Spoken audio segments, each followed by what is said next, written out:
मैं आज आपके बीच में हूं। सिर्फ एक बात आप लोगों से पूछना चाह रहा हूं सोशल मीडिया के माध्यम से। क्या हम ऐसी दिल्ली में रह रहे हैं जहां पर किसी को दिल्ली पुलिस के स्पेशल सेल के ऑफिसर ने यह कह करके मार दिया कि तुम बिहारी हो, तुम्हारा दिल्ली में कोई काम नहीं है, तुमने दिल्ली पूरी कब्जा ली। पर मैं ये बात बताना चाह रहा हूं कि जिस गंदी राजनीति की वजह से ये ऑफिसर्स और ये पॉलिटिशियंस लोगों को बांट रहे हैं, किसी को बिहारी बता रहे हैं, किसी को राजस्थानी बता रहे हैं, किसी को मद्रासी बता रहे हैं, किसी को यूपी वाला बता रहे हैं। पर मैं ये कहना चाहता हूं कि आप लोगों को बांटना बंद करें, क्योंकि ये देश ना किसी बिहारी का है, ना किसी मुसलमान का, ना किसी हिंदू का, ना किसी राजस्थानी का। यह देश भारतवासियों का है और आप लोगों को बांटना बंद करें। और सबसे बड़ी बात, जिस बिहार को आज आप लोग बड़ी नीचता से देखते हैं, जिसको आपने गाली बना दिया बिहारी कहने से, मैं आपको बता दूं कि बिहार के इतिहास से यह देश है। बिहार के अंदर मगध साम्राज्य था, बिहार के अंदर देश की दुनिया की सबसे बड़ी यूनिवर्सिटी नालंदा थी, जिसका इतिहास खत्म करने का काम किया। तो मैं आपको ये बता दूं कि बिहार आज भी आधुनिक भारत में लेबर क्लास, मजदूर, साइंटिस्ट,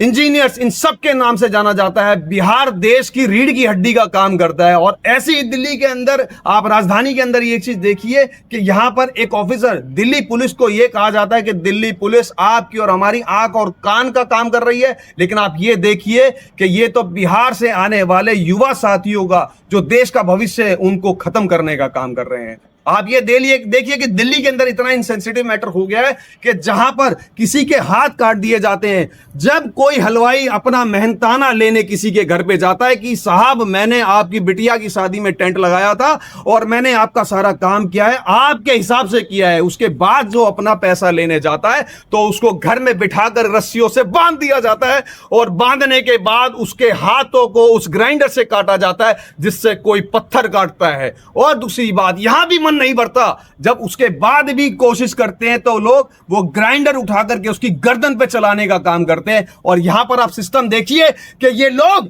मैं ये कह रहा हूं कि ये लोग उस केस को दबाने में लगे हुए हैं, उस केस को हल्का बनाने में लगे हुए हैं। लेकिन मैं आपके साथ हूं, हर तरीके से आपके साथ हूं। जो लोग आपकी आवाज नहीं सुन रहे हैं, जो किसी गरीब की आवाज नहीं सुन रहे, जो लोग ऐसे लोगों की आवाज नहीं सुन रहे जिनके पेट में खाना नहीं है, जेब में पैसा नहीं है, और ऐसी माताओं बहनों की आवाज नहीं सुन रहे हैं जो कभी रेप पीड़िता किसी थाने के अंदर जाती है और वहां के अंदर एक ऑफिसर आपसे एक चीज कहता है कि आपके साथ अगर रेप हो गया है तो उसकी वीडियो लेकर आइए, मुझे वीडियो दिखाइए, अगर आपके पास सबूत है तो ही थाने में आइएगा। तो मैं आपको फिर से ये बात बता रहा हूं कि ऐसा दिल्ली में नहीं चलेगा और मैं आप लोगों की आवाज बनूंगा। आपके पास पैसा नहीं है, आपके पास पेट में खाना नहीं है, लेकिन अगर आप आवाज उठा सकते हो, आप न्याय के लिए लड़ सकते हो, तो मैं कोर्ट में लड़ूंगा और हर जगह लड़ूंगा। आपकी आवाज जहां तक पहुंचाई जा सकती है वहां तक लड़ूंगा। और साथ साथ मैं ये बात भी बता दूं कि शायद कुछ पैसे वाले लोगों तक मेरी आवाज पहुंचे ना पहुंचे, लेकिन उस हर गरीब, उस महिला, उस किसान, उस बच्चे तक हर जगह मेरी आवाज पहुंचेगी। जो लोग न्याय की उम्मीद बिल्कुल छोड़ चुके हैं उनको मैं न्याय दिलाने की पूरी कोशिश करूंगा।